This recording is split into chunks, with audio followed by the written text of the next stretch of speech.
Welcome to the Inner Huddle, the podcast for parents and coaches to help children fulfill their potential both on and off the pitch.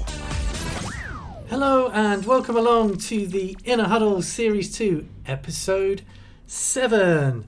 This episode is sponsored by SR Health, Safety and Engineering Limited, and I am joined, as always, by my right-hand man, Geoff Bonner. How you doing, Jeffrey? Yeah, good, Pez. It's been a while, hasn't it? Good to be here with you. It has been a while. I was going to say Jeffrey Arthur Bonner then, but I got told off using your full name by Betsy last time. Yeah, not by me. I don't mind. Not by you. Good. So, how are you doing then, Geoff? All good? Yeah, not too bad, Pez. How are you? Yeah, it's been a very, very hectic summer of back-to-back holiday camps. And then, as you can imagine, a little bit of time after that to catch up with admin and messages and things. And now back into doing, I was going to say what we do best, but I'm not convinced by that.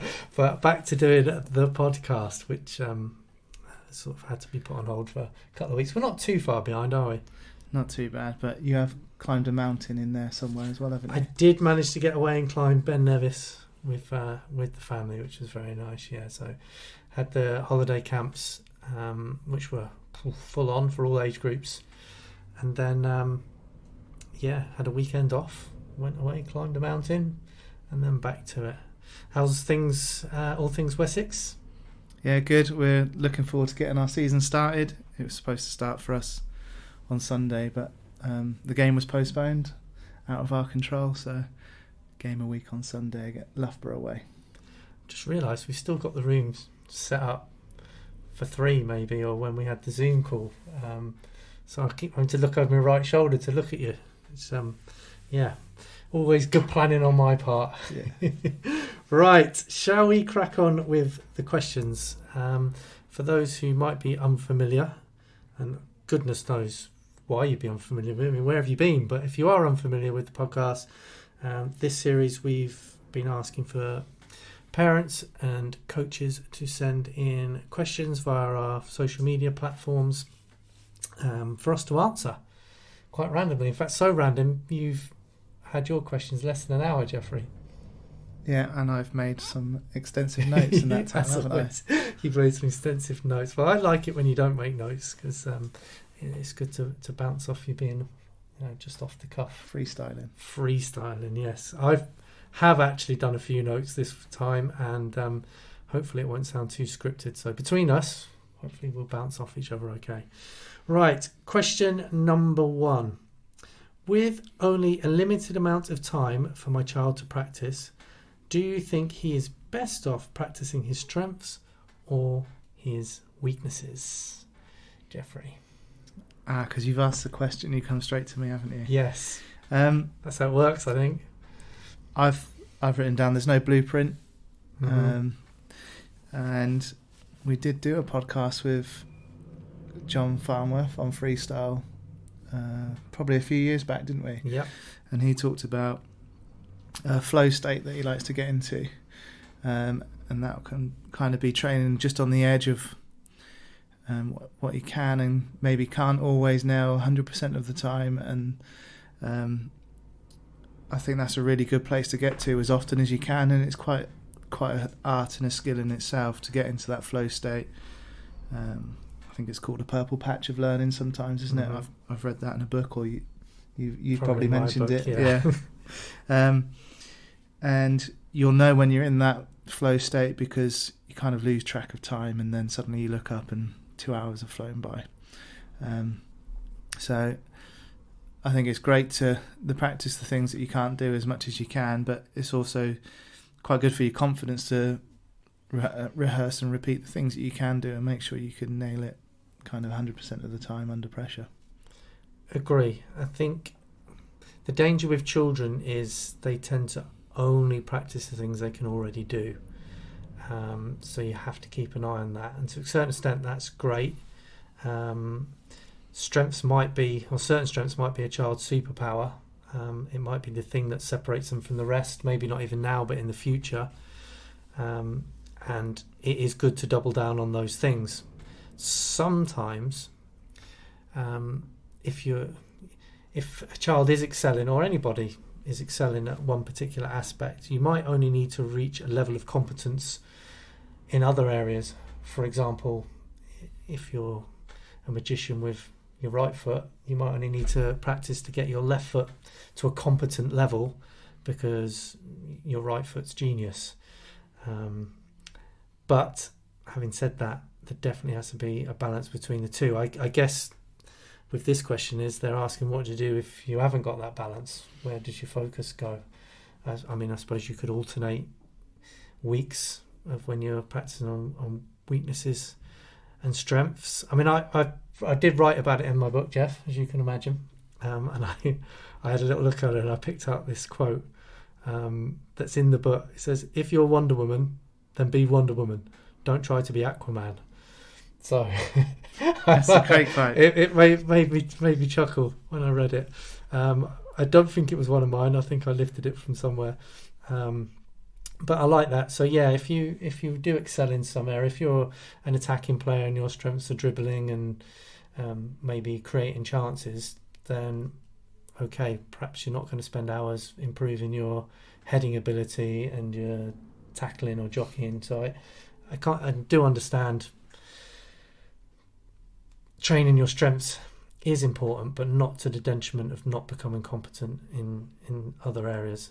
And as I've said, the danger with children is that if they only practice things that they're already good at, then obviously they're missing out on a lot of potential there, and they're in danger of developing a fixed mindset. And we see it a lot where children will only practice in sessions what they're already good at. Is this it? Is this it? And they know it's, they come up to you, don't they, and say, "Is this it?" And they know it is, and they just want the praise. But then when you give them a challenge, they sort of disappear a little bit because they don't want to be seen as not being able to do that. Whereas you want them to try things, make loads of mistakes, explore all the possibilities and work out what they can and can't do, or what they like and what they don't like, and explore it all and learn through trial and error. Yeah, and then on the flip side of that as well, I would just be very, very careful of always pointing out the weaknesses. So it can become a bit of a self-fulfilling prophecy, can't it? If a family sat around the table going, "Oh, you just never do anything. You don't tackle. You never win the ball back for your team." And the more you I'm just trying to put Betsy's hat on there and think about the psychology of it. So are the weaknesses that big a deal that you need to actually be pointing them out all the time, or can you just wait for the child to work out that's an area that they want to go and work on? Because it'll be much more powerful if they want to actually go and improve an area than a parent or a coach or a friend harping on about it over and over. Yeah, I agree.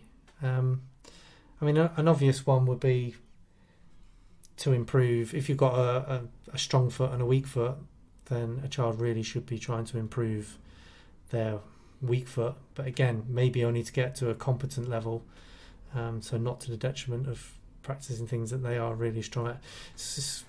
I thought it was an easier opening question here, Geoff, but it's quite a tricky one. And I think the problem is, Geoff, that there's so much football out there now.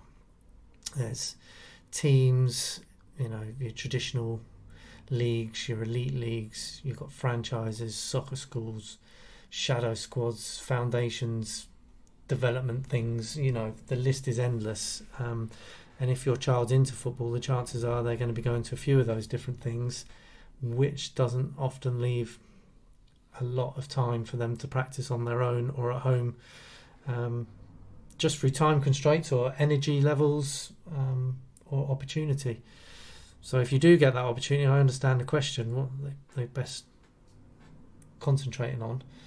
And I don't know, I always feel bad when I say getting a balance right between the two, which is what I've written here, is a little bit of a get out of jail free card, isn't it? Yeah, but it's also important, isn't it, just to not just be constantly hammering somebody for their weaknesses and trying to improve when you do get confidence from maintaining and rehearsing the things that and improving the things that you're already quite good at. Yeah, in short, definitely don't ignore either. if you don't practice either, then neither of them are going to improve. But like I say, if they're particularly good in one area and that's what's separating them from the others, don't think, oh, I'm super brilliant at this, or my child's super brilliant at this, they don't need to practice that anymore. They still do, especially if they want to keep at that level and excelling. Cool. It's easy to get rusty as well, isn't it? I've just had a month off, really, and my feet feel slower than my brain, which is pretty slow. It's pretty slow at the best of the time. Cool. Question number 2. Yeah, why not? Do you want to fire away with that? Yeah. In a previous episode, you talked about the power of visualization. Can you explain more? I'm going to look at you, Pez. You're going to look at me because you asked the question. We've done quite a bit on visualization before. And it's a good one for when Betsy's around. And if you're not a regular listener, we have our what do you call in-house? I can't think of the word. Psychologist. Psychologist, sports psychologist. But she's our mainstay, our regular. She can't make this the one this week, unfortunately, but she'll be back next week. But I thought we'd keep this one on anyway, Geoff, so that we can have a little bit of a pop at it. I'm massive into visualization. I use it as a coach. I've used it as a player. One player in particular that used to use it a lot was Wayne Rooney. I think he's been quite vocal in how it helped him. And the science behind it, I've written here, is the brain cannot decipher what is real and what isn't real. And it's beneficial. It is as beneficial as practicing for real, in terms of, say you're visualizing taking a player on or taking a penalty or anything, it actually fires up the same part of your brain, muscles and neurological pathways, as if you were actually doing it. So it can improve a lot of areas in your development by visualization. I actually think it's best for building your confidence, especially if you're nervous about a game. So it can be really good for performance anxiety if your child or you as an individual are always thinking of what negative things might happen. You can actually visualize things going really, really well for you in a match, and in as much detail as possible. Rooney used to think about what things felt like and what the smell would be like and how he'd be feeling in a certain situation. What the floodlights were like, as much detail as possible, and he would put himself in these scenarios and then imagine himself executing it perfectly and how he would do it and how he would feel before it and after it. I also think it's important to visualize when it doesn't go right, and then to quote a Betsy phrase, what's the win, what's important now, and how you're going to get out of it, and visualize yourself what you do next in that situation. So you've then got a coping strategy if things do go badly, which then prepares you for both scenarios when it comes to it in a match. But you asked, Geoff, Yeah, well, you covered it brilliantly, Pez. That's Well, I wrote some notes, which is great because it means I don't miss anything, but it does sound a bit scripted. So I'll try and, as always, get the balance right between the two. Our old friend balance again. Yeah, my very brief notes were pretty similar. Same physiological response. So the electrical impulses fire down to your muscles exactly the same way as if you're actually enacting out the practice. I think it's quite... If you've got a child that is in a session where there's lots of cues and you're standing around a lot, I think that's a really good opportunity to practice some visualization. Maybe you might have to receive the ball and beat a player to get your shot off once you've got to the front of the queue. And that's a good time to maybe visualize what the defender's body shape will be like, and are you going to do a reverse flip-flap if it's facing one way, or a flip-flap if it's going the other way, and have a couple of things in the locker that you've practiced and rehearsed in your brain. And then the way that you practice it is really important as well. So you can either imagine yourself as if you're watching yourself on TV from outside your body, or you can imagine yourself from your own eyes and that perspective. I think that there's very similar results from both, but I think it's slightly more powerful if you do it from within your own body and get that detail in that you talked about, Wayne Rooney, with the feel of maybe the grass or the sports hall floor, and what it feels like to receive it on the inside of your foot or the sole of your foot and all that kind of stuff. So the more detail that's in there and the more real it is, the better returns. Yeah, and it is very, very powerful. It sounds a bit whatever. Wishy-washy would be a better one, doesn't Yeah. it? But it is very powerful, which is why I threw Wayne Rooney in, because it worked for him. It's worked for loads of other players as well. And it can work for your child, undoubtedly. So if they're worried about something or some area of their game, or they just want a confidence boost for the match tomorrow, so before they go to bed the night before, just get them to visualise them playing in the game and seeing what happens and how they're developing and through how the game's developing. I used to do it. I used to pretend I was stuck in midfield and everyone was giving me the ball and I was laying it off 1 and 2 touch or 40-yard pingers and captain's armband on and, and dominating the game and build my confidence up, and visualise scenarios that I might be getting into the next day. It's got to be why when an athlete kind of sleeps, eats, breathes of sport, this is what they're doing all the time, aren't they? They're, you hear about Maradona taking his ball to bed with him or something like that, or so the 1%. Yeah, it might just be a 1%. And they're just constantly thinking about it. So these pathways are always firing all the time. So even almost when they're sleeping, they're practicing. Yeah, absolutely. And any coaches, I think I said this last time in the question, I find it very powerful if a session's a bit flat, especially when I'm working with the ball each of the players to actually, and I've done it quite a lot, I sit them all down and they get a few giggles and stuff to start with, but once you get over that, it's very powerful. You get them to close their eyes, and I actually do it 2 ways. One, I get them to visualise how their favourite player would be practicing whatever we're practicing.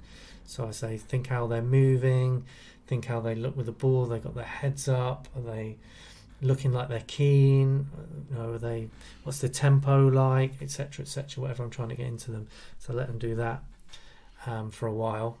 Or, and I can do both, I ask them to visualise the best version that they've ever been. So when they had their best ever game or their best ever training session, how they felt, and imagine that they're that best version now, and how did you feel then, and how did you move, and what was your attitude to it then? And then you get them to open their eyes and go, right, now be that player. So either themselves or their favourite player, and honestly, the session just goes through the roof. It's amazing, isn't it? Because that is a relatively simple thing to do. You're not having to demo anything. You're not having to show a pattern of play or something complicated. You just go in, use the power of your imagination, and off you go. Is there anything more powerful than the imagination? Who knows? I can't think that there is, mate. Cool. Right, well, question 3 already, Geoff. What are your top tips for parents that have young children just starting playing football? Cool. I've got a book coming out that's very, very large, but we'll try and do it justice. So your top tip is get the book when it comes out? Oh, yeah. Hopefully it'll be out later this year, depending on when you're listening to this podcast.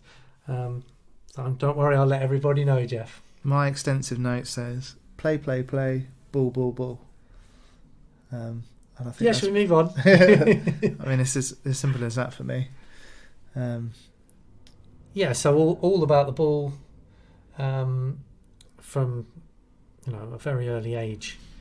And we're going to get onto a quote that Wenger says in the next question, so it'll tie in nicely with that. But from a young age, technical skills, which is what Wenger's called it, but techniques, working with the ball, as Geoff's just said, ball. Because there is a golden age when they're young, when the neurological pathways are developing, and you can lay down the scientific term myelin across those pathways, which then reinforces those, otherwise known as muscle memory, but I don't think scientists like that expression, but yes, muscle memory to us. So the more they can do with the ball, literally the better footballers they will be when they're older. Don't worry about tactics.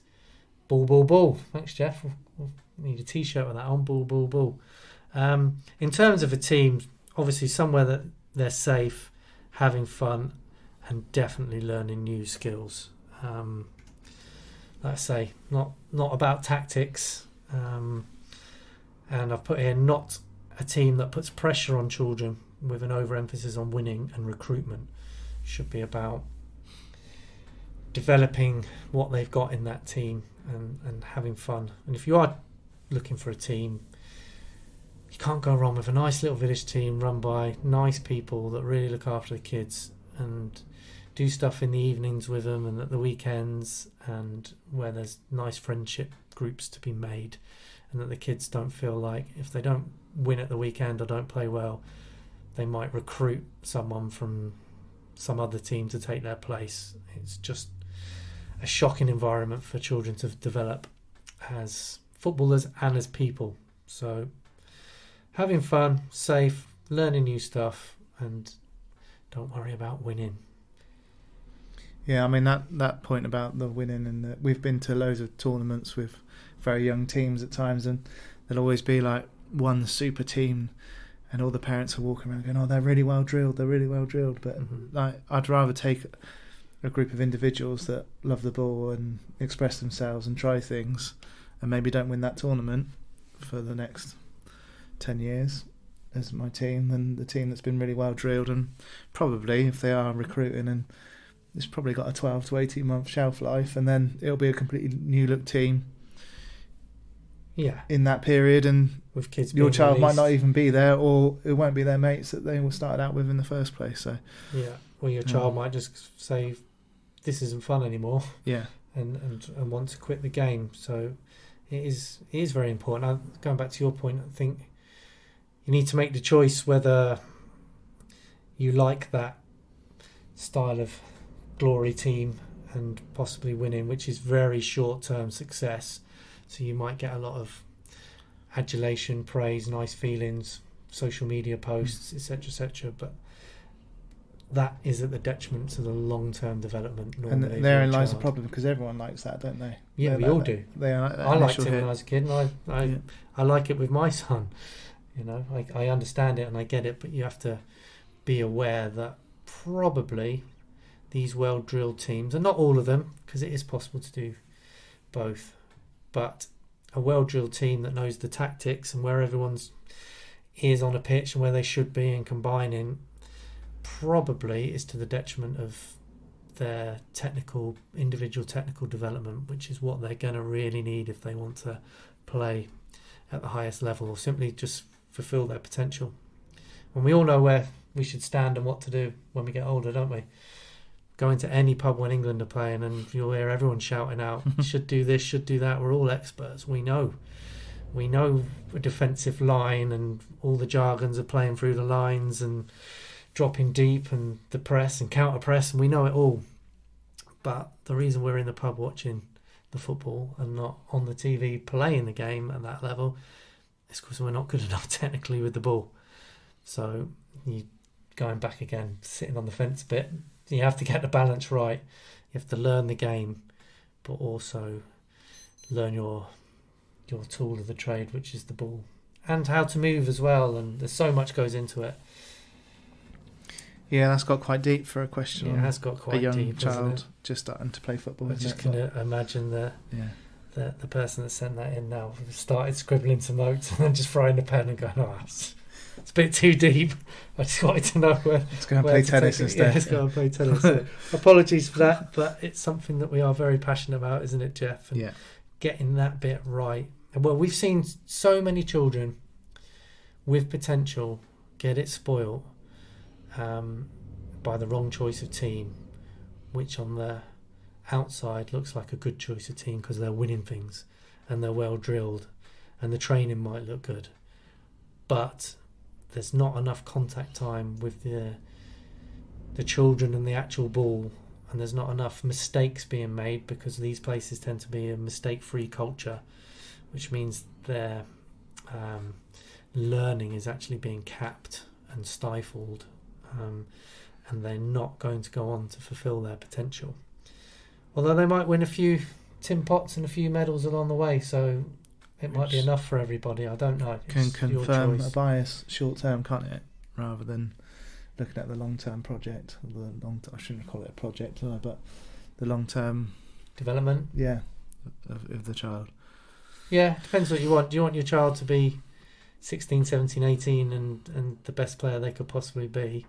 Or do you want them to be, maybe quit by then, or playing very low league level football, but they had a few experiences of winning some trophies as a kid? I mean, that's what you're deciding, really, isn't it, by where you're taking your child to play? We're getting even deeper. Yeah, I know what I'd choose every time.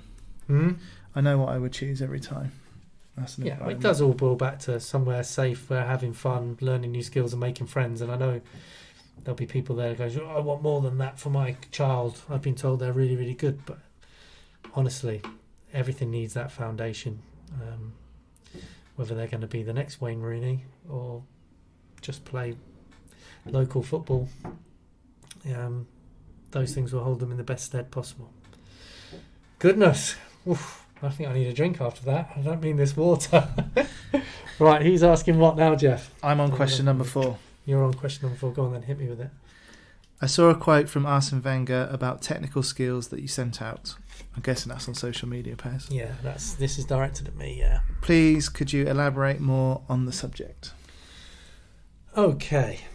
Well, I came across a quote from Arsene Wenger, and then I looked more deeply into it, and it was actually part of a live Q&A thing that he'd done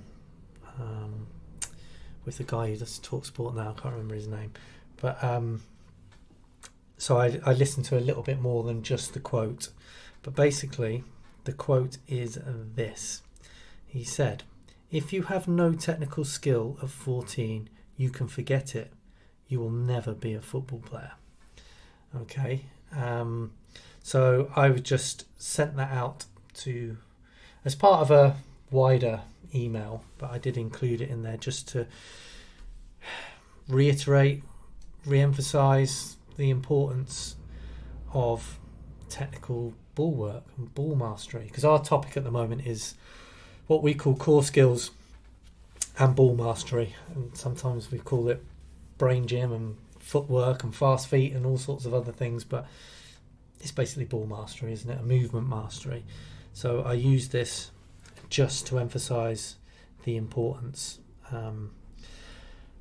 Quite simply, Geoff, I mean, a lot of parents that listen to this want their children to go on and have an eye on them maybe being a professional or getting into an academy. And let's have it right, they do. My son's heavily into his boxing, and I can't help myself. I think, well, if he wins a few fights and he does really well, you never know where it's going to end up. You can't help yourself as a parent. You do it, and it's natural, and I get it. So it's our job to be real about these things and to help those dreams. And children should have dreams. There's no reason why they shouldn't. But only 0.0012% of children that play football go on to be professional players. That is the statistic. Isn't that the stat for kids that are already at an academy that go on to play? I think that might be 0.0017%, but it's all very, very close. Right. So yes, it could be even less, really. It's quite generalised, but I think we'll agree it's less than 1%, less than 0.5%, and it's very, very low. So what Wenger's basically saying is, if your child's not doing any technical skill development training, they've got no chance, absolutely no chance. So if you want that 0.0012 to maybe go up to 1% or a 2% chance or higher, your child is going to have to get very good with the ball. And that's nothing to do with what we've, like we said previously, it's nothing to do with where to stand on a pitch and how to beat an offside trap and where you should be running when your left back's got the ball or whatever the tactics might be. It is how competent are you with the foundations of football, passing the ball, receiving the ball, skill, how do you make a yard for yourself, the list can go on and on and on. But ball mastery, being a master of the ball. And if you're not a master of the ball, and I know there's been players who haven't been, like Stuart Pearce and things like that in the past, but even they had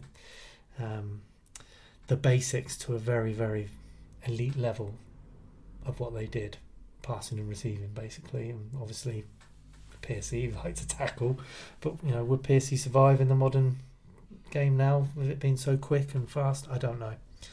But the more competent you are with the ball, the quicker you can play the game at, and the quicker you can play the game at, the higher the level you can play at.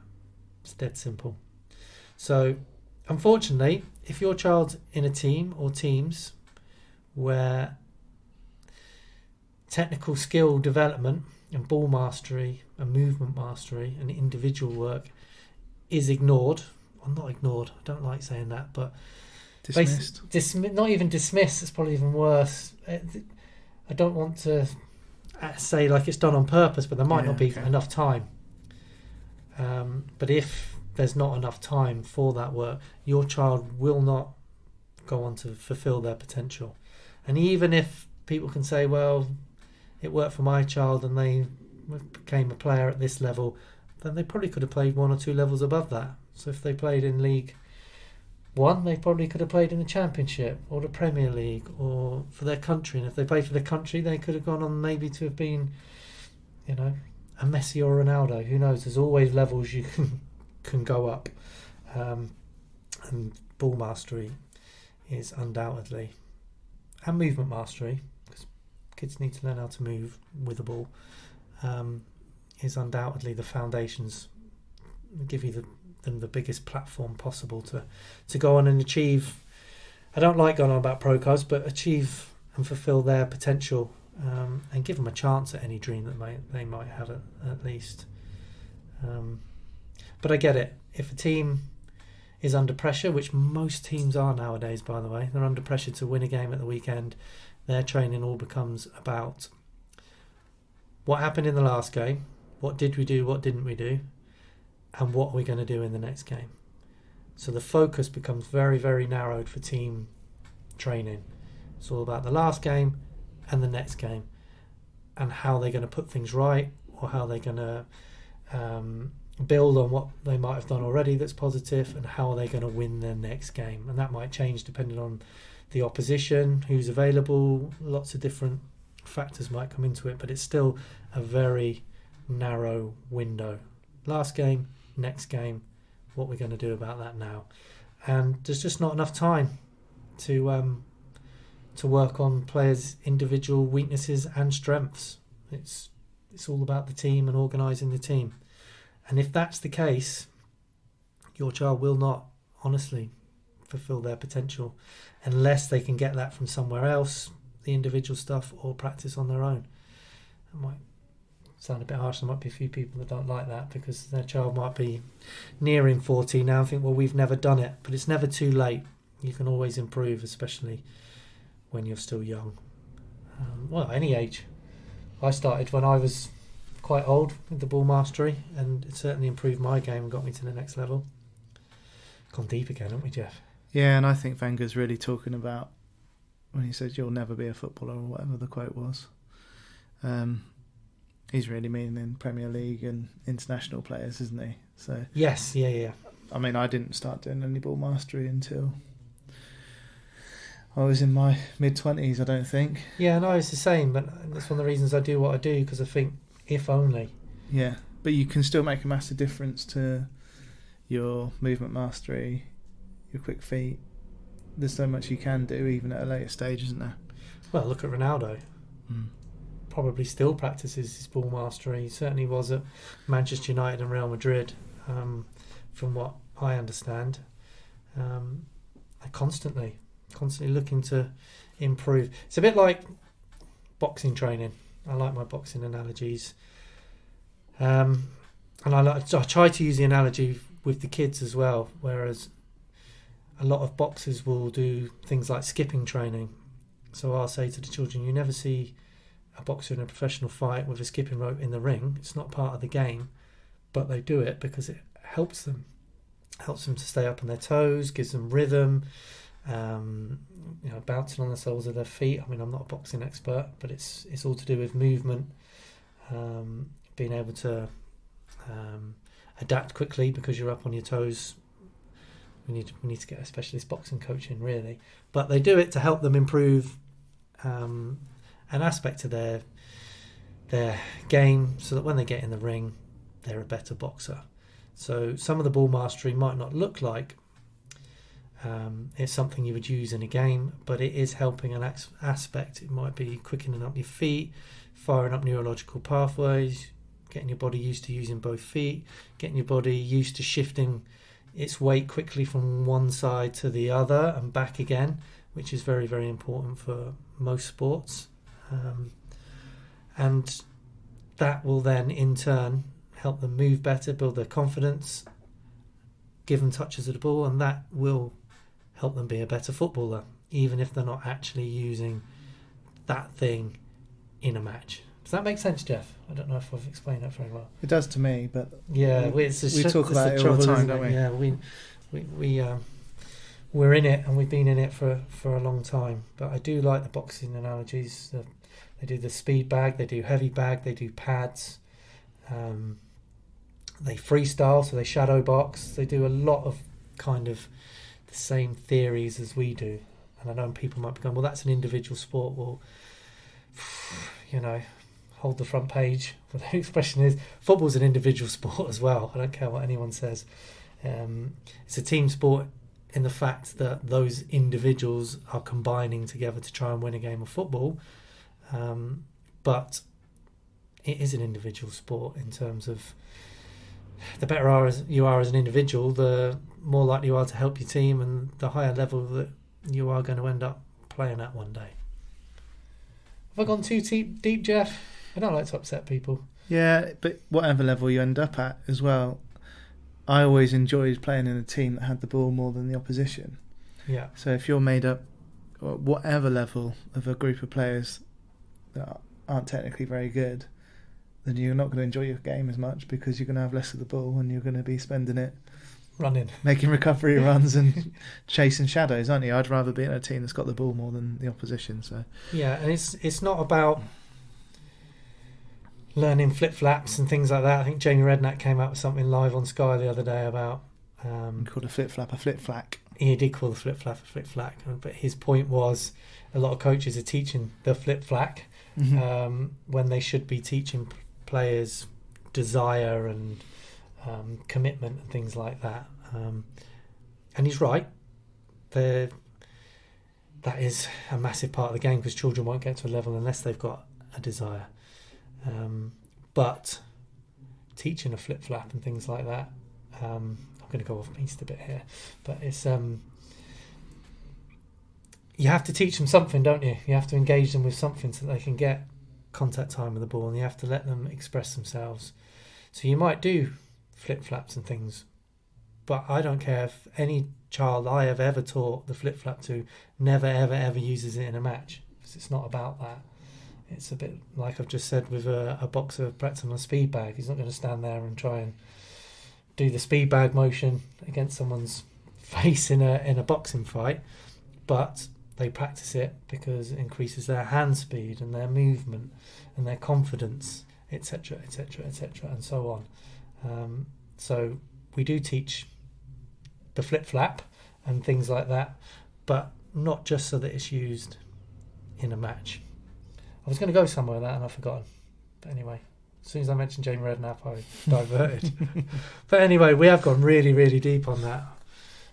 Should we leave it there? Yeah, well, something that we're both very passionate about, isn't it? So technical skills and ball mastery. Well, it's what we do. Yeah. We decided that that's the route we would take because we were passionate about it. So that's what we teach and what we do. Dare I say it, where our expertise lies. So bound to go a bit deep, aren't we?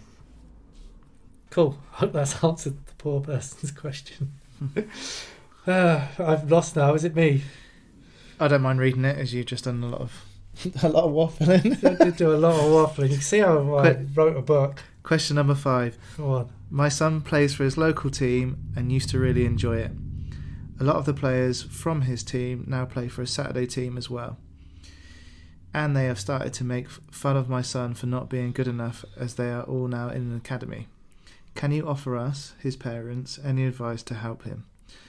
We're new to football and don't fully understand the differences in the teams and how to explain things to him. Beautifully read. Thanks, mate. As soon as it's more than like one sentence, you normally struggle a little bit. Well done, Geoff. Yeah, well, it's a big old paragraph, that. Thanks, mate. Yeah. I can see this situation happening a lot with the emergence of these elite leagues, particularly on a Saturday, and the kind of established village teams on a Saturdays, on a Sundays, are now losing a lot of their players, or not losing, but their players are then going to play on a Saturday as well. That tends to be the scenario, Geoff, and that's what I think of when I listen to this question. So it looks like some of the players in their team are now playing on a Saturday, and then making fun of the child that's not gone with them, as if they've sort of gone up a level to some extent. And it must be a nightmare for parents at the best of times, but an even more of a nightmare for parents if football's not your thing, when you've just taken them along somewhere because your child likes playing football, and you put them into a team and you think, oh, this is all very nice and everything's going well, and then suddenly you're presented with this sort of problem and it's beyond your knowledge. So firstly, I'll say these children will not be at a professional academy. That's the first thing. They might not know that because there's a lot of stuff out there. So professional clubs will have things like foundations. Chelsea have got a Chelsea Foundation, Southampton have got Southampton Foundation in our area, and these aren't the academy. There's lots of grassroots things out there that are branded as elite, isn't there? And it must be very confusing. Yeah, and some are branded as academy, and I'm guilty of this myself. I call my invitational group, what I used to call my advanced group, I call that an academy. And I've done that for many reasons, but one, to make it obvious to everyone that it's a level above the open sessions. Two, because I felt like I had to keep up with other places that were randomly calling their things academy. And the word is synonymous, is that the right word, Geoff? With football. So people know when they see the word academy, or should know, that it's a level above maybe what other stuff you're doing. It's quite difficult. I was going to say level above grassroots, but it's not, because it's all grassroots. It's all grassroots. The Junior Premier League is grassroots football. The foundation stuff and the pro clubs is all grassroots football. People might portray it out to be different levels of grassroots football, and I've heard the expression bridging the gap between grassroots and professional football, but it's still all grassroots. So for your child to be teased that they're not at an academy, well, these children aren't either, or they wouldn't be allowed to still be playing in the team. The chances are they've gone to join a team that play in a supposed elite league of some sort, and because your child hasn't, is getting on them a little bit. And I think you have to go and speak to the coaches really and let them know what's happening, because it is a form of bullying, whether it's grassroots academy or the national team. It's not right. Yeah, I wish people that had set up elite leagues at grassroots level, or elite teams at grassroots level, would maybe consider this byproduct of what they've done. And this feeling of this child, I don't think's unique to this child. I think it's happening. Oh no, I see it a lot. All over the place a lot now, because, well, I don't want to sound like an old so-and-so, but when I was young, we played Sunday morning football as a child, and that was it. And you trained with your team once a week. They were your mates. That was your bond, your connection.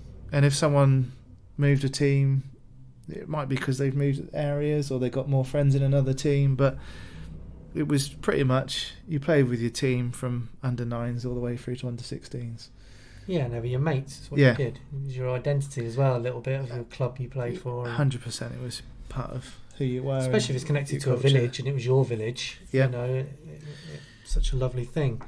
But the game's changed and it's not like that anymore. And it is a minefield for parents. And what it's done is it's, you know, the parents of this child and other children might then go, well, I've got to get my child into one of these academies, elite centres, you know, for the benefit of my child. Not in this instance, I'm sure, but it can be for parents' egos or whatever it might be, or just that the grass is greener somewhere else, or a fear of missing out. And then suddenly these children that, you know, haven't been involved, there's a rat race to get them involved. And I've seen it with the Junior Premier League locally. Used to be that the JPL only had one team within a set radius. Now, I don't know how many clubs, Geoff, but most clubs in the area now got a team in the JPL,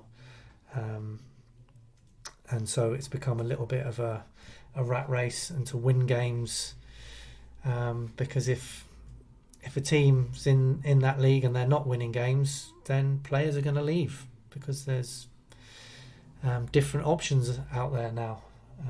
So football, local to us, and I'm sure it happens in other areas, has become very much now about results and recruitment, and sadly development, and not just even developing kids to get to a certain level and stuff like that we go on about on being professionals and things, but nice things like that bond with your village, that bond with your friends, your teammates from school, whatever it might be. It's slowly dying out, isn't it? Yeah, my extensive notes, I've written down, it's not where you are now, but how much you enjoy the road to where you're heading. So, but you're not going to enjoy that road to where you're heading if people are making fun of you, are you? So I really hope that there's a solution to this, because it's horrible, isn't it? You know, what tends to happen in this solution is 2 or 3 of the players have gone to a Saturday team to help an adult win a game of football.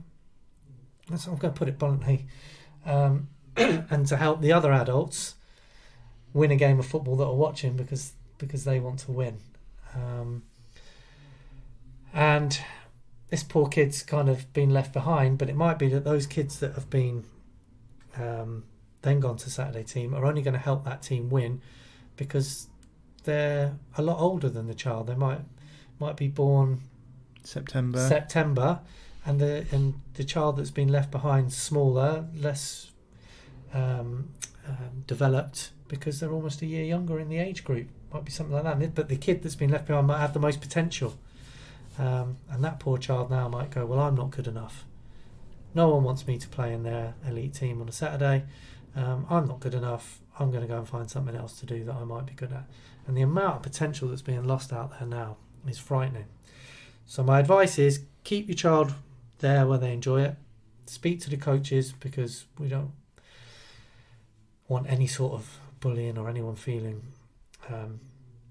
low or disappointed or sad, especially with kids football. And try not to get caught up in the rat race of thinking that you have to follow them either there or somewhere else just to be good, because you don't. It feels like it's the next big project, isn't it? Because there's so much that has improved about grassroots football from when I was massive that age. We used to play 11-a-side on a men's pitch in men's goals from under 9s, and now it's small-sided football up to different age bands and stuff, isn't it? But this is like the one thing that I feel like's gone backwards and needs to be resolved, really. Kids shouldn't be feeling left out of elite teams at grassroots football and being left behind and feeling like this poor child. And it's happening at 6, 7, 8, 9 years of age. Yeah, it's not like when they're at secondary school and they might have to learn to deal with a bit of disappointment and, you know, levels are found. And it wasn't always perfect back in the day. You probably had 3 subs that never got on the pitch and you travelled around, and that's that's just as horrible, massively, isn't it? And equal playing time. I hope in 10 to 20 years' time we'll look back at this period and go, what were we doing? You know, I'm glad that it's been sorted now. How it gets sorted, I don't know. It might be that there's categorisation from the FA about what the standard is, and to meet those standards they'll have to have a certain level of coach, a certain type of coaching. I can't think of other bits off the top of my head, but maybe certain facilities, pathways, whatever it might be, a pathway to a first team and an adults team or senior football, and they can categorise what these clubs are. Because I could set up a club tomorrow, get them entered into a league, advertise that I'm doing, or we're doing, the hosts of the podcast, the podcast, are setting up a glory team, and we want all the best players from the area to come and join us, and we're going to enter this elite league, and we're going to give it a real go, and there's going to be opportunities to progress to pro level and blah blah, things we see all the time, and we could do it, and there's no governance of that whatsoever beyond being registered to the FA and having DBS checks and things like that, which again is a massive improvement in the game that's happened since I was a child. But still, there's no governance on what people are saying and what they're categorising their club or team or project as. In a club, you should feel like you belong, and you should feel safe there, shouldn't you? You should feel like, I'm not even talking about football necessarily here, I'm just, if you join a club, you should feel like you should be allowed to keep going and be a part of it as much as everyone else, shouldn't you? Yeah, well, I think the trend is now for parents to put their child into one of those nice teams on a Sunday, so they think that they're getting that experience, thank you. But then on a Saturday it's like, right, this is the elite level, we're going to play for this club, or try this club, we're going to get in there, and then if that's not working out, they'll just move to another elite team and another one, because there's so many of them now. But what's happening, like you said, the byproduct of that is you're getting these kids now that are maybe not doing that, not involved in Saturday football or in elite leagues, and they're beginning to think that they're not good enough or being left out. And we're losing kids to the game. I think there's a bit of ownership for the parents as well. If they're looking the other way at a child that's not being taken to the next elite team with their child, how soon is it going to be till that is your child that's left out and feeling that way? And why is it okay? Because it's not your child. It's really, really difficult one. I can imagine, say, England Boxing Federation or such like set up in our local area, and my lad wants to go, or some of his friends do. I might say, we'll stay at your club there because we're loyal to them, but we'll go and train with this new super club because they're England affiliated, and they've had, Ricky Hatton come down and say some nice things or whatever it might be. I can't put my hand on my heart and say that I wouldn't take him along to have a look either. Now, if I was from a boxing background and stuff, then I might know better if I'd studied it and stuff, but I don't, so I'm quite likely to, and I think that's where the problem lies, isn't it? You see these things and you think, not that the grass is greener, but you might think it might be beneficial for your child, and that's natural, so you go and have a look and take them along. And actually, I just want to make people aware that it might not be the best thing for your child. As soon as you're aware, you realise that there might be alternatives, and you can start thinking, and as soon as you're thinking, you might make better choices. That's it. That's my job in a nutshell, Geoff. I feel like I've been in a boxing ring with these questions. It's been full on, hasn't it? Yeah. Was that question number 5? I think so. Only question 5. Oh, crikey. Well, we'll try and do at least a couple more anyway, and then I need to go for a lie down, I think. Fair enough. Right, who's asking who? I don't mind asking again. Oh, this one's going to get deep as well. I can see it coming. Question number 6, is that right? Yeah, go on, mate. Our son's under-11s manager continually coaches the team throughout the match. I understand that the children need some guidance, but he talks them through every play and every situation. It's got the team quite well organised, but none of the players take risks or express themselves. Other parents seem to love it, as results are good, but I get very frustrated with it. Am I right to think that their creativity is being coached out of them, or should I accept that this is how managers operate and get on with it? Great question. Long question. Long question, but a great one. And Yeah. I love the fact that it's long, because it means that they've thought about it. They've looked at it from both sides of it, and they're not just going along with it. And they're thinking outside the box, if you like, that this actually might be ruining my child or stifling my child's creativity. And my opinion is you are correct.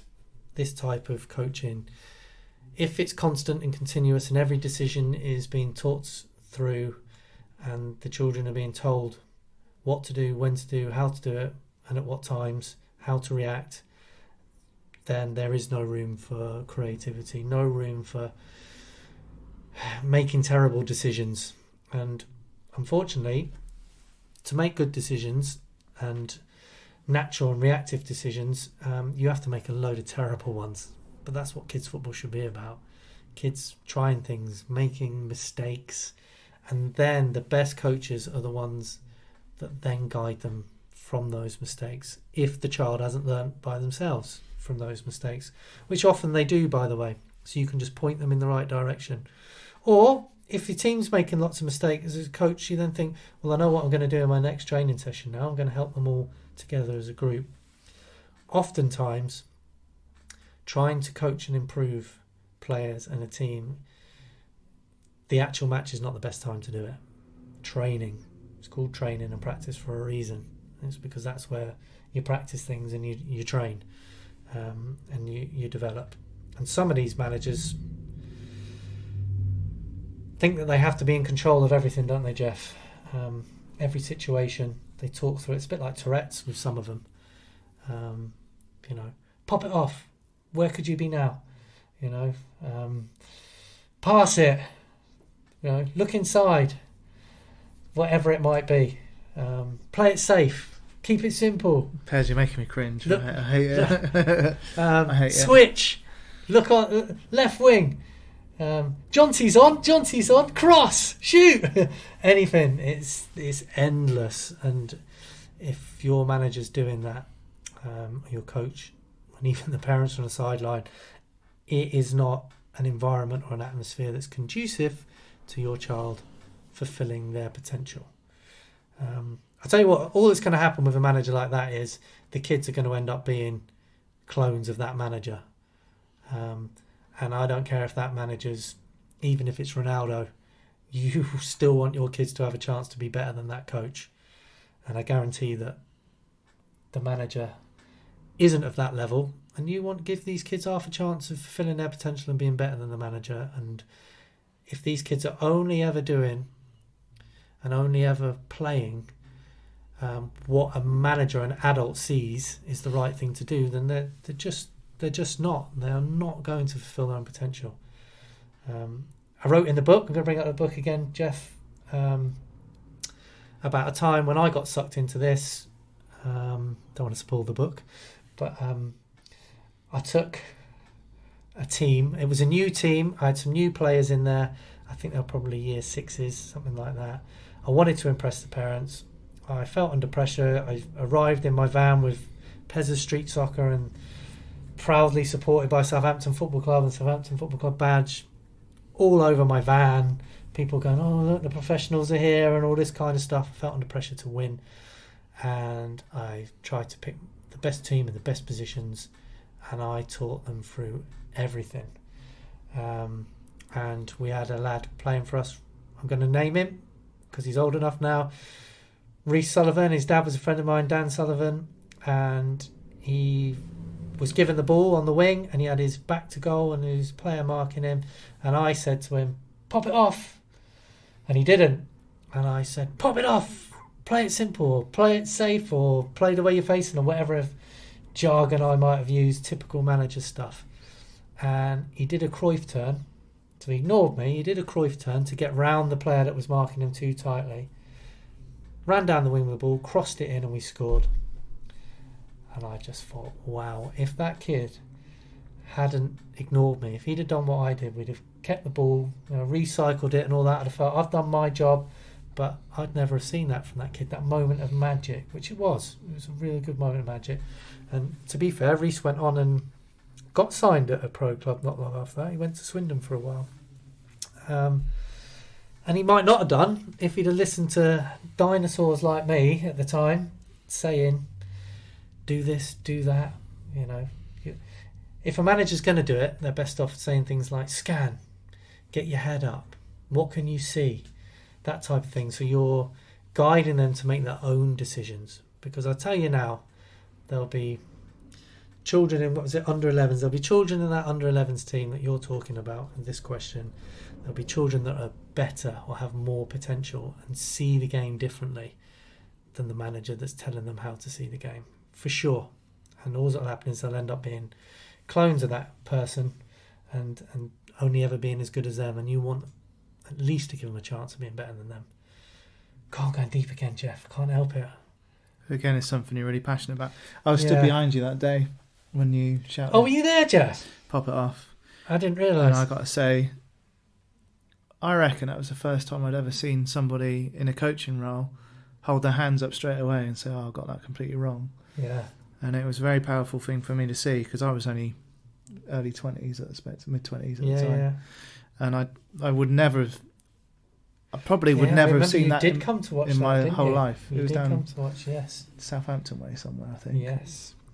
So yeah, I found that a big thing, because it just showed me what an open-minded coach you are, because if something isn't right, you change it. And it's very easy to think, I know everything, I've read these books, or I've done this coaching course, isn't it? I've worked at a pro club. Once you started coaching and not be able to say, I got that completely wrong today, and I'm not going to show those behaviours ever again or something. Well, I'm going to go as far as say it changed my life. Yeah, well, probably did mine too then. Yeah, probably did, because I suddenly realised a lot, and that I had to look at how I did things and became even more studious, shall I say, and looked at different ways of doing things and the psychology behind things. And probably if it wasn't for Reece in that moment, might not even be doing this podcast. So powerful moments, why I pass it on in the book, and I've passed it on here, and I've probably mentioned it before on the podcast. Been doing it a while now, but it is a powerful message.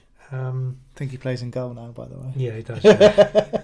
He's not doing Cruyff turns. And you go, well, then maybe he is. But it does go to show that you need to be very comfortable on the ball to play at a decent level in goal. I get it, though, with these managers. Some of it's nervousness. I used to get really nervous. Pressure from the parents. Want them to know that I know what I'm on about. So you'd stand there and you'd say all of the jargon and all of the things. So that's one side of it. It might be nerves. And once you start, you tend to become a commentator and you can't stop. It's very difficult, especially if you're on your own and you haven't got an assistant to bounce ideas off or to check your behaviour, if you like. Can be a bit of ego. It can be a bit, I'm going to talk my players through everything that's going on and every move, because then if they lose, it's not my fault. The parents can see that I've done everything. The kids know that I've done everything. I'm happy that I've done everything possible during that period of play to make sure that those kids didn't lose. So it's the kids' fault, not mine. So a bit of ego can come in and a bit of a safety net, because a lot of managers are under pressure now, especially if they're in elite leagues. They have to win games of football or they'll lose kids. So there is a bit of a rat race going on for managers to get their children to play like mini adults really, really quickly. But for kids to play at a high level, and when they are adults, they have to play like kids, because they are kids.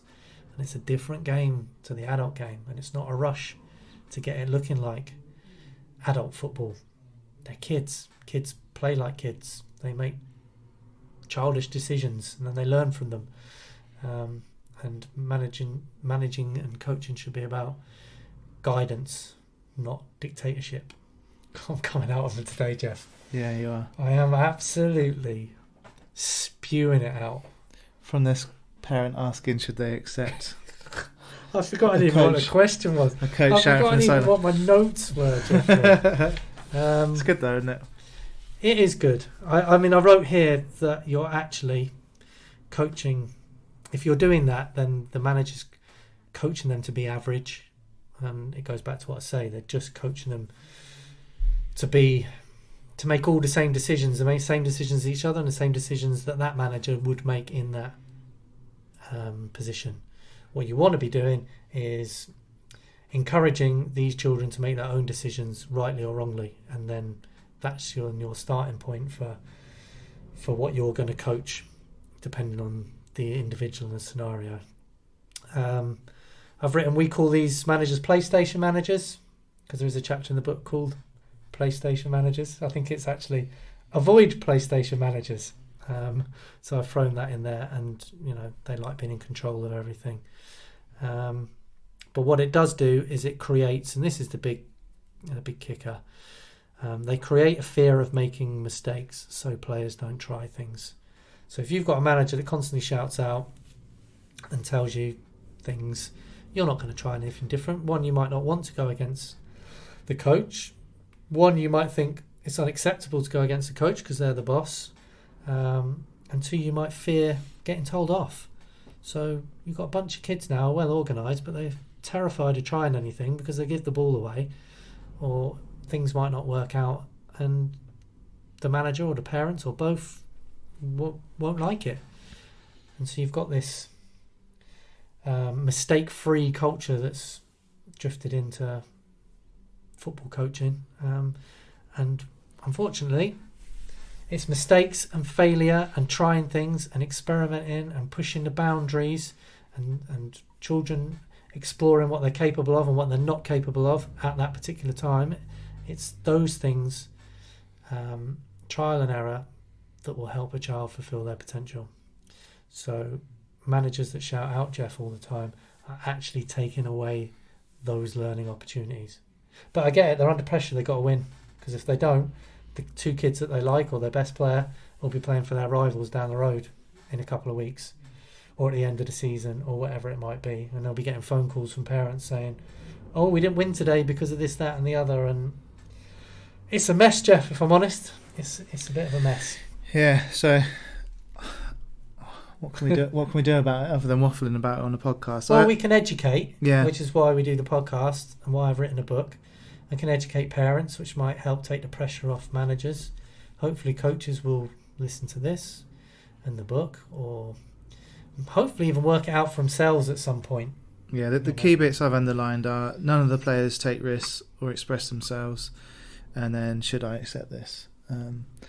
And I suppose, no, you shouldn't accept it, because none of the players are expressing themselves or taking any risks or getting much learning done in the game environment. And it's a funny old environment, the match day environment, isn't it? And I don't know how many coaching courses actually talk about it or explain the pitfalls of what you've talked about. If anyone would know, you would, because you've done them all. Yeah, you did all the youth modules, but quite a long time ago, some of the courses and things. So, what the match day environment? I suppose one good thing is you don't have loads of parents behind the goalkeeper shouting at the goalkeeper. That used to be a thing, didn't it? It still happens, Geoff. Well, it did when I was running my last team, 5 years ago. Well, there should be a respect barrier on one side of the pitch and the coaches and the players on the other side of the pitch. But even that's quite a funny thing, because you feel like the coach feels like they've got to perform to those parents, I expect, to some degree. If you're looking at it from the coach's point of view, that's probably under pressure to look like they know what they're talking about, like you explained earlier. I don't know if there's something you can do with the match day environment to make it more relaxed, I guess, and like you say, they have conducive to expressing yourself. They have the FA have release guidance, and they do have the FA barriers that you have to stay behind. They have, I think they used to call it silent Sundays. Now with so much Saturday football, I don't know if they call it silent weekends, but it doesn't have quite the ring to it, where everyone has to be silent, the parents and the coaches, and let the kids play. And I love the idea with that, but it's only 1 week. and it's, I'd like to see that. I don't think I've ever been to a silent Sunday. I haven't either, and perhaps we should, Geoff. And I bet it's quite eerie and quite strange. And yeah, I feel sorry for the really good guys that are out there that are coaching really, really well during the game and making real key coaching points, and encouraging the children to make mistakes and to, get your head up and what can you see, and you've seen it, play it, don't be scared, and all the right things that you can say, all the good psychology, you're taking that away on a silent weekend as well, because unfortunately the negatives are outweighing the positive ones at the moment. So getting that balance right, I don't know. I mean, the following weekend they're all back to shouting instructions and shouting things out and whatnot anyway. So you really are just putting a plaster over something. But it's a start, I guess, and it's better than nothing. But again, it's educating everyone involved, and you can only do that through courses, and courses take time and money and effort. Representatives should go around. You should have league meetings, and I suppose they do, and I expect these things are talked about nowadays, but are ignored. I know you have. They were just bringing them in when I was still managing teams, where you have I can't remember the term, but they used to wear like a high vis jacket, and they would be the person that would then speak to someone down there. Parent liaison officer, something along those lines, and really, really good strides forward. But with these elite leagues and stuff going on now, and it's become ultra competitive, miles before it should do. I mean, get competitive when children are in secondary school ages, but sort of under 7s to under 11s, it's become ultra competitive, and this stuff is a natural byproduct of it because people want to win. Just wonder, is there something you could do with that match day environment, like give everyone a chair so they're sat down rather than stood up? I don't know. Yeah, facing the wrong way. The psychology of a crowd being stood in a line watching a game of football, just something must happen, mustn't it? That the coach feels like they've got to perform in front of that crowd. And I think sometimes even the parents start shouting out, and the coach thinks, well, if they're shouting out, I've got to shout louder than them to... Yeah, and sometimes, and I've been there when parents are shouting out things that you really don't want them to do. Yeah. So then you start shouting out things that you want them to do. Or, and you can't shout out, just ignore your mum. Yeah. So you have to then be clever and shout other things. And it's a bit of a minefield. And, I didn't enjoy it towards the end. I didn't enjoy tournaments. We turn up at a tournament and there would be parents all around the pitch, not just with a respect barrier, because the pitches would be next to each other. So you'd have, so there'd be a lot of people there. So then some people would go around to the other side. You'd have people behind the goal mouths coaching the keepers for like an 8 to 10 minute match at best. Lots of shouting out, lots of over celebrating. The whole environment I didn't really enjoy as a manager or as a coach at the end. I felt very much under pressure to win, and I had to be so brave, Geoff, to be quiet on the sidelines and let my kids make mistakes. But again, I had to educate the parents and say, well, this is my style, this is what I do. I like kids to express themselves, make mistakes, try things, and if they keep making the same mistake, then I'll guide them, and I'll work on them in training if I have to. Or I used to pull kids over during a match. I used to pull over and individually, and parents didn't like it because then we were a player down for however long it would take me to explain something to them. But see, that's the great thing about futsal is you're just constantly rolling. I can take a player off. I think you can do that in grassroots football now anyway, can't you? You can roll on. Yeah, there's still a little bit of a stigma about being brought off as a sub, though, isn't there? So they think they're being punished as a child. You've done something wrong, let's go and talk about it. So I used to go, right, well, I'm just going to do it during the game, and not replace them, and then just get my coaching point over. I wouldn't spend hours, but I would say something like, you've done this twice now, what do you think you could do? And you get them to come up with the answers. depending on what it might be. And I remember one lad who played for me, I won't name him, you know him very well, tried taking the ball off the goalkeeper twice and taking it round a player at the back when he was under pressure and being pressed, and he gave the ball away twice on the trot and we conceded twice. And then the next time the goalkeeper got the ball, I was shouting, give it to him, give it to him. And everyone thought I was crazy because I wanted him to be put under pressure and learn. And actually he worked out for himself.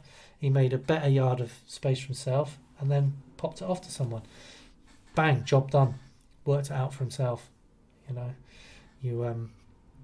you don't always have to talk them through every single thing. This has been a right old marathon, hasn't it? What we on? We're on an hour and 15. We've done 6 questions, and I'm tempted to say, shall we leave it there and leave these to roll over to the next one, Geoff? Yeah, I think that's a good shout, boss. The next question is about what to do if your child suddenly decides they want to stop playing football. And this has happened to me. My child's done it recently. Stopped playing football and then played futsal with you, Geoff, so we're both invested in the next question, and then suddenly decided, he's now coming up to 14, that he wants to quit playing football, futsal altogether, and concentrate on his boxing. So I've been there, and I'm, as you know, a football fanatic and attached to it, and attached to him, obviously, and it's quite a big deal to swallow. I think that's mixing up 2 phrases there in one, but I'm good at that. but yeah, so I think after this being such a heavy one, we'll do that one because we're very invested in the answer of that one. Much more, we'll give it much more, I don't even know what the word I'm looking for. And in the meantime, I can go to his boxing gym and punch him in the face till he comes back to futsal. Yeah, so is this really what you want? Come back.